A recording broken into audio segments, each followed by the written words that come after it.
जनसंवाद न्यूज, सत्य आणि विश्वासाची बातमी। पुण्यातील गुंड गंजा मारणे यांच्या सोबत मटण पार्टी करणं पुणे पोलिसांच्या अंगलट आलं आहे।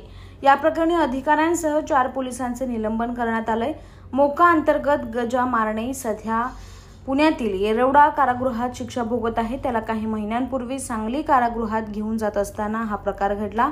येरवडा कारागृहातून सांगली कारागृहाकडे जात असताना रस्त्यात एका ढाब्यावर गंजा मारणे याने पोलिसांना मटणाचं जेवण दिलं।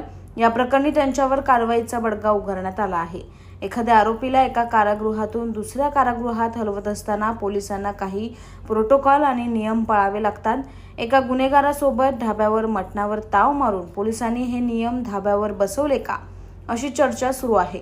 आरोपीला धाब्यावर जेवण देणे बेजबाबदारपणे वागल्यामुळे पोलिसांवर ही कारवाई करण्यात आली। याशिवाय गंजा मारणेला भेटण्यासाठी धाब्यावर आलेल्या त्यांच्या 3 साथीदारांवरही गुन्हे दाखल करण्यात आले आहे।